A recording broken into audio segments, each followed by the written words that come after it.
L.A.M.B was one of the celebrity brands that defined the early to mid-2000s, debuting right at the perfect time to meet demand for celebrity fashion brands. However, in hindsight, while the brand looked like a really interesting, buzzy brand to the public, there seems to have been a lot behind the scenes that we simply weren't seeing. When Gwen Stefani's fashion brand L.A.M.B launched in 2003, it was purely as a collaboration with Le Sport Sac.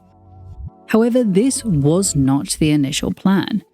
According to this WWD issue dated September 2003, they were actually planning on launching in autumn-winter 03 with these clothes in the September alongside the bags.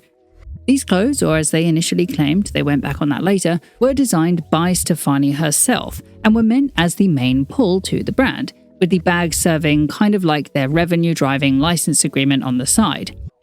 Obviously, this did not go to plan, as the bags were launched first, and the article doesn't explain exactly why the first collection was cancelled either. They just said that it was a normal industry delays and that the clothing would be with us in the spring-summer 04 season instead. So in the end, the bag line ended up as a teaser piece of merchandise, probably just a licensing deal launch that they couldn't get out of. But it worked surprisingly well. The Sport Sac was already a pretty popular brand at this time. They hit a younger demographic and were known for their main differentiator, which was that you could customize the bag that you wanted from their preset components, i.e., you chose the fabric from a selection, and on some bags, you also chose the strap. Stefani's bags in this regard would be no different. And as it happened, despite this less than ideal start, the bags actually were quite successful. Firstly, to get the name of L.A.M.B out there. This was about a year before her Love Angel Music Baby album was to release after all. And secondly, as a general teaser for the fashion line and also obviously the album. For this, they relied on print ads across New York taxis, they randomly glued them across the city as well, a well-discussed launch party, and they obviously had Gwen show up everywhere with the bags, even once with her son in full L.A.M.B outfits at the Grammys, where she also performed in L.A.M.B before the official launch of the clothing. So, when the clothing did debut in the autumn-winter 04 season, so this would be in the spring of 2004, the interviews and therefore the buzz was rather plentiful. Also, I think it's worth pointing out that it's already at this point that they were more open about the actual design process of the brand, with her saying to WWD, quote, "I will choose 3 days in a row that are reserved just for L.A.M.B, she explained. I meet with my designers and we brainstorm and talk about what we want to do. Pick out fabrics, go over the details, and really just fully concentrate on the line. No one is allowed to ask me anything about music during that time. So far, it's been working out really well." The actual designers at the helm were Zoldy, here shown at the bag launch party in the previous year, and Annie Younger, who led teams in apparel, print, and graphic design. Together, they effectively copied clothing that Stefani was already known for example, this bum flap, which was just a half-pleated skirt, which they ended up using as a layering piece. Now, unfortunately, there does seem to be truly no images of their catwalks, of which supposedly did debut in the autumn-winter 04 season, so I've just compiled as many images as possible to show you for the following few seasons, and because I've had to go on dates of photos, they may not be totally accurate, though I really genuinely did try my best. Obviously, I don't think this shows off the clothes in the best way, so I won't be giving a real review on them other than what other people have said, because it's just simply too hard to grasp in this manner how cohesive the collection was. But supposedly, from other people, they say that the clothes, when displayed on the catwalk, look like a mashup of world cultures that Stefani was already famous for, some Indian-inspired looks, some Jamaican, some Mexican, and a heavy dose of inspiration from John Galliano's namesake brand that had yet to be flanderized. I know in fashion circles, this collection and the previous one got quite a lot of flack for effectively being copies of other designers' work and or heavily inspired by brands like Chloe, Nancy Rodriguez, and obviously John Galliano. But let's be honest, this was a celebrity line that was meant to sell in volume. If they had gone for something groundbreaking, it would firstly be a risk, and secondly, it would take a while for the ideas to slowly trickle into the mainstream. The collection itself, in this manner, was also fairly well received. as was the Spring-Summer '05 collection that would have debuted around September 2004, but did not include designs from Zoldy, as he had already quit to go and work on his own brand. To be fair, it was still a little out there for most people, but as far as fashion goes, this was actually quite accessible, especially in their basics, things like t-shirts and vests. So by doing it this way, they could get stocked faster. And they did. Just according to the people on Style Forum, by the end of 2004, in New York, it was stocked in all of Atrium, which is at the corner of Bleecker and Broadway, Saks Fifth Avenue, Barney's, Henry Bendel, and Nordstrom in Long Island. Plus, one person said it was also available in Houston boutique called Pixie and Ivy. Bearing in mind, this is just reliant on just a couple of people in a forum to remember their stockists, it is completely undoubted by myself that they had quite a few stockists across the country, and that simply would not have been possible if the designs were challenging. However, with that said, I should point out that one person in the same forum named Pure Chris did say that in his store, the garments were still not selling. He states reasons such as a high price point, large tag, and large Made in China accreditation. I of course don't know which store Chris worked in. I don't even know which city he's referring to here when he says it wasn't selling. But it does make sense that an expensive luxury brand geared towards her audience might be a difficult sale, regardless of how accessible the actual product is. Her audience as a celebrity was young at the time, and she was a pop star. She had mainstream fans and hit a mainstream popular audience who mostly would not have been interested in luxury brands at this time.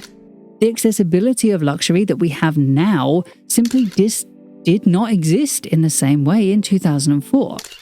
Of course, rocker wear worked and baby fat worked too for a few years before this, but it's important to note that there was nothing in the luxury space when they launched for Black or POC people whatsoever.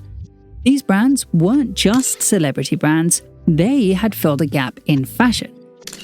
L.A.M.B did not. It was essentially just a watered-down John Galliano. Executives at the company, in fairness, did say they made $55 million from the first two collections at retail, i.e. before any of the costs are removed. But this was also said in May 2004, and so we can assume that this was primarily in the bag licensing, considering the first collection had no clothing at all. So, one would think, if the clothes still weren't selling by the end of 2004, and the licensed bags from an established brand were, then they would just double down on licensing and use the fashion stuff mostly for promotional material, right? Well, kind of. L.A.M.B by Autumn/Winter '05, now once again designed with Zoldy as he had returned, debuting in early 2005, they expanded their licensing to a trainer line with Royal Elastics. This brand was also, in general, more mid-accessible, just as Le Sport Sac was, and generally, because they are an established brand, we can assume that they had things like a good distribution network and already their own fan base set up. However, in contrast, the L.A.M.B shoes were not cheap. The gold touches on the shoes were actually 18 karat gold, and so ended up being as prohibitive to her fan base as the clothing had been. This in the end goes to prove that there actually was a misalignment for the brand in these early days. Who was the brand aiming towards? If it was the high fashion shopper, the brand had no design integrity because it didn't offer its own point of view, instead having heavy inspiration from Galliano, and it read as a merch line because there were so many pieces with just the logo or motto written across them. So then, was the target audience simply a Gwen Stefani fan? Well, there was heavy promotion from Gwen herself, but the design was more challenging than most people are accustomed with, and it was very highly priced, far more than a young teen could afford. And honestly, sometimes these seemingly were completely unnecessarily highly priced as well. For example, those shoes did not need to be 18 karat gold, for example. Plus, it's also not an ignorable fact that Pure Chris pointed out the large Made in China tag, which, while people like you or I who are into fashion know that inherently doesn't mean lower quality, that's not how that translates to a wider audience. People do have biases, and the made in tags have long been heavy swingers for changing the perceived value of a product. What I mean to say is, the product didn't have enough design integrity to be considered true high fashion. The price was too high for the only interested customer, her fans. Promotion largely revolved around Stefani herself, including the great idea to link it to the album name and having it be name-dropped on the album a few times, which I do unironically think is brilliant, but did double down on the fans being the customer, despite them not being targeted in price or product outside of licensed things. And for place, though they had seemingly a lot of stockists, they weren't selling through on the product, perhaps returning if they had a sale or return agreement. They also did start a website in 2004 for D2C sales, by the way, but that had already gone by 2005. So, right off the bat, the brand genuinely was not strong. It had a confused goal and it had a confused target market, which led to unfocused promotion and price, one for fans and one for fashion enthusiasts. If it was better planned, it could have been really great, and if you were to only look at the PR hyping the brand, it seemed as if it was doing well at this time. But generally, the intersection of fashion-focused Gwen Stefani fans is a small niche, and I would not personally have invested in this business for this reason. She probably would have made more money just by doing Gwen Stefani / Le Sport stack instead of having it through L.A.M.B and wasting money on the clothing line. Same goes for the shoes too. So unfortunately, from an analysis point of view, actually the brand did seem doomed from the beginning. But then something changed. They reformatted. This really began in mid-September 2005 when they debuted their Spring-Summer 06 collection in the finale spot of New York Fashion Week, meaning this is the first collection of images that I can completely guarantee are correctly dated, by the way. Here, with L.A.M.B 2.0, they extremely cut back on the design to the point that the clothes were far more commercial. This also made it a huge success, and it was really from this point that it became more of a public phenomenon, now that the publicity budget had increased and the garments themselves were more easily purchasable. If you remember L.A.M.B from back in the day, it's very likely that it's from this point onwards, because really from here, it grew into being genuinely an it brand, alongside the bag licensing, which was still going. This re-debut, legitimized the brand as a whole as a Fashion Week brand, and from attendees like Anna Wintour, the brand had gained a seal of approval from the fashionable world. But how are they going to fund this huge push for promotion if their sales hadn't been the best, and probably weren't going to pick up to that level anytime soon? In short, they brought in a new line called Harajuku Lovers, which was the needed, accessible counterpart to the L.A.M.B luxury line. Its pure aim was to sell merchandise en masse with a larger profit margin percentage. Specifically on this, Stefani was quoted saying, quote, "I started Harajuku Lovers because I wanted to design something more creative than a standard merchandise line. So we decided to launch a fashion and accessories line based on the same Japanese influence as my album, Love Angel Music Baby." The line, in aesthetic, was explicitly aimed towards her fans and promoted in the same way as L.A.M.B, through the Love Angel Music Baby album and the singles which often referenced the brand. It was sold in adequately accessible places, i.e. it was stocked in Urban Outfitters, Kitson, Fred Segal, and Yellow Dog in Los Angeles. So in general, the marketing and the targeting plan of this brand was actually really well formulated from the beginning in order to make the most money. Plus, in terms of product, this was a massive collection. It would include infants, men's, women's, juniors, kids, intimates, and headwear, all of which produced, marketed, and distributed by a company called Jerry Lee Apparel. Jerry Lee is effectively a blanks and print company who currently, today, hold licenses for Disney, Minions, and Harry Potter. So literally, from the very beginning, it was a merch line just set up to drum up money for Stefani's passion project. And as such, it functioned like a diffusion line. But not really, as it wasn't technically linked, so a bit closer to how Elizabeth and James was to the Row, except obviously cheaper.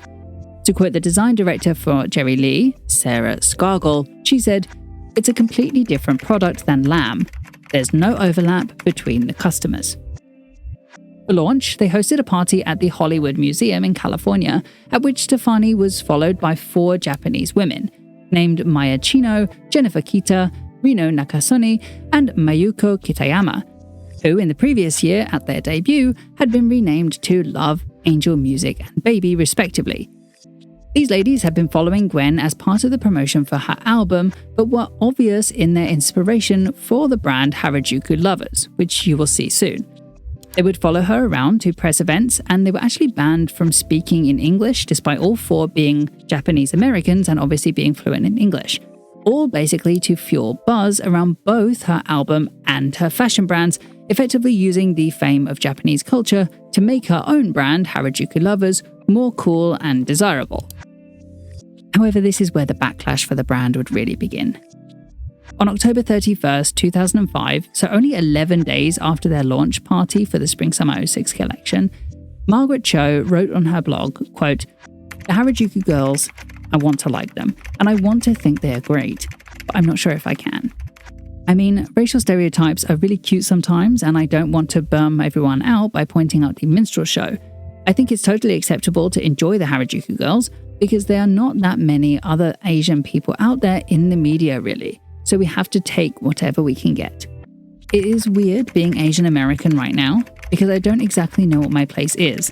America is supposed to be for everyone, and people are supposed to treat me like I belong here. And yet you would never know that from watching TV or movies. I'm just in acceptance over it, because something is better than nothing. An ugly picture is better than a blank space. And it means that one day we will have another display at the Museum of Asian Invisibility, that groups of children will crowd around in disbelief because once upon a time we weren't there." Stefani did issue a press statement rebuting this, saying how she was just sharing cultures and that it was supposed to be fun, but it largely didn't go down too well, and this would pretty much start a very heavy downward trend in Stefani's personal popularity as well as the popularity of her brands. Now, to be fair, at this time, the term cultural appropriation was not widely used, and many fashion brands and celebrities were culturally appropriating stuff for profit, so she was not alone in this.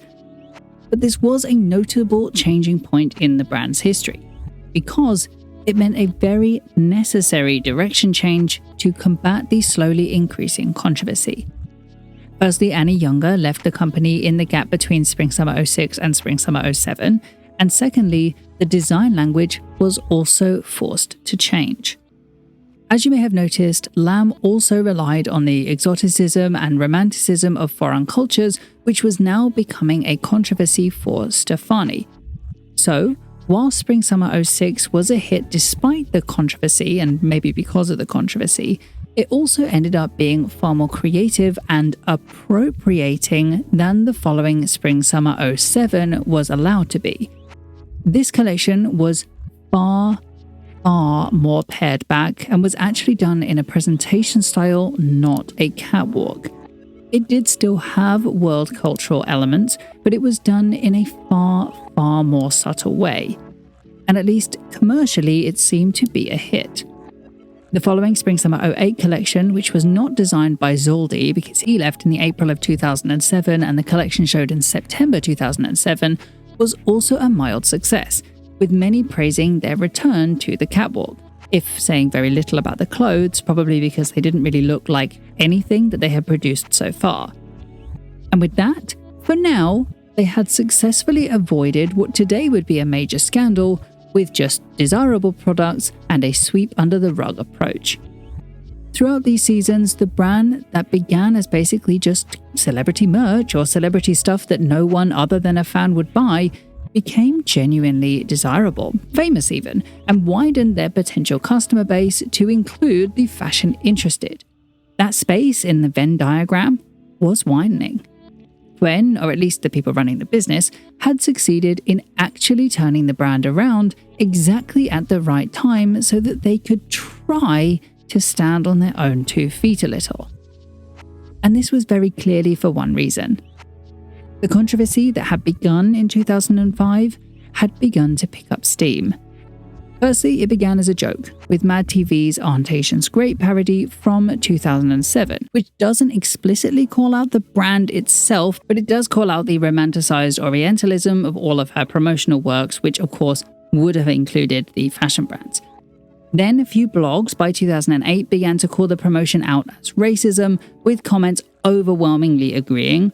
And then for mainstream media, that happened quite a bit later, after public consensus was quite solidified, especially after No Doubt's Looking Hot 2012 music video had to be pulled for Gwen dressing up as a Native American brought attention to it, which really exploded the mainstream media into discussing her past. This also timed into the soon reducing fame of Stefani, whose last studio album, The Sweet Escape, released in 2006. But through this time period, the brands had done their best to accrue as many sales as possible before the obviously incoming fall. This included the L perfume from L.A.M.B in 2007, a line of children's shoes with royal elastics, so I couldn't find what year they expanded into that. Harajuku Lovers, which had released with a HP camera in 2005, now expanded into bags and jewelry, as well as underwear, all released in 2005, and then its own perfume in 2008, with the bottles designed around Gwen, Love, Angel Music and Baby, something that I remember extremely distinctly being sold all across the UK. People really loved these. So they tried very hard to commercialize on the popularity of the brand and of Gwen while it lasted. Because to go along with the popularity of Gwen as a celebrity faltering, by this point, L.A.M.B, the brand's desirability, was also falling. Not terribly, just back to where it was in 2004, which meant that once again, the clothes simply were not selling, according to Fashion Week Daily's insider. So just to be crystal clear, it's not directly that this scandal caused the ends of her brands. That's not true. What is true is that her personal scandal caused the popularity of her as a celebrity to falter. And without that high fan demand for products, both brands then saw falling sales. They skipped the Spring-Summer 09 collection altogether, and when they returned for Spring-Summer 10, the clothing was very changed and very, very commercial. Honestly, I think this collection looks like I could find it at Matalan, if I'm being brutally honest. Frankly, the brand never had its own point of view, and from this Spring-Summer 10 collection, that became completely unavoidable to see. Whereas the glory years of Spring-Summer 06 to Spring-Summer 08 were commercial but interesting, these non-Zoldy collections were just too commercial. The only real positive I can say here is that they began to show autumn-winter collections from this point, probably as a vie for more media attention. But of course, the brand never picked up from here. From this point, each season just looked like it was designed for a totally different end consumer, like they once again had no idea who they were actually designing for and just designing to see what would stick. Honestly, it makes me wonder how they kept any stockists at all with how inconsistent these collections were. They had clearly lost their way once again. And in the end, what could have been turned around ended up being the beginning of the end. There was no returning from this. It was a slow decline, in fairness. Her fans did keep holding on to the brand for a really long time, and some are very defensive of the brand in old forums. But the Venn diagram was separating once again as the buzzworthiness of the brand just slowly dwindled away. Soon, the collections reverted to a presentation in Spring-Summer 12, and then just a lookbook from there on. And it's from here on that also their licenses became a little more open to offers. Harajuku Lovers began a collaboration with Target named Harajuku Mini to produce children's clothing in 2011. This actually is a collab that's still going on today, though now it's dropped the name Harajuku Mini and is going as Harajuku Lovers again. And for the main line, they expanded into a party shoe line with Titan Industries, who you might remember from my Zendaya video, are a private labeled shoe and sometimes bag company. With private labeled here again, meaning that they just have the shoe designs ready to go and they stick the name of the brand on them, maybe with some minor adjustments. Plus, as a third thing, they also began a new diffusion line called GX by Gwen Stefani that was also produced by Titan and as such is also in this promo video. But unlike the main line, GX was in partnership with Shoe Dazzle, when they released eventually in 2014. Now, I don't know if you've seen my video on Rihanna's Savage Fenty brand, but they too were retailed by Just Fabulous Incorporated, which is now called Textile, that is the parent company of Shoe Dazzle. This company essentially uses celebrity endorsement to trap customers in a subscription that is difficult to get out of. I really recommend going and watching that video if you want more details and more information about this whole setup, because at the time Stefani signed her deal, this was not public knowledge. There's no way that she would have known that this is a predatory retailing style, as Textile had yet to be sued for their practices, which you can read the comments under my Savage Fenty brand if you want some testimonials to this. So, this new diffusion line also sold shoes and bags, and seemingly under Shoe Dazzle was rather successful. Fortunately, after the Shoe Dazzle controversy, it does seem that the label was pulled from their site and set up as a standalone shoe and bag company. Of course, as is the theme of this video, there's nothing to confirm this, so it could have just happened after their exclusivity deal came to its natural end, but I could not find one news article, Instagram post, nor ad from after the controversy/lawsuit to indicate that they had stayed together. Only one blog post said that it's also available at Zappos and Nordstrom in 2016. So it leads me to assume that they pulled out around the time of the lawsuit, and perhaps this blog is just wrong about Shoe Dazzle. In any situation, L.A.M.B effectively facilitated the opening of two brands, Harajuku Lovers and GX by Gwen Stefani.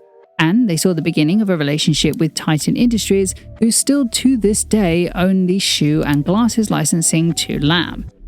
Of course, they have cheapened the brand quite significantly over the years by going the Target/textile route, but seemingly they did this of their own volition, trying to make the most of a clearly difficult or maybe impossible to profit from situation. This means that even though the L.A.M.B brand ended their fashion collections in autumn-winter 15 with this lookbook, and I believe their last collaboration in 2016 with this Burton collection, their more accessible lines were able to continue.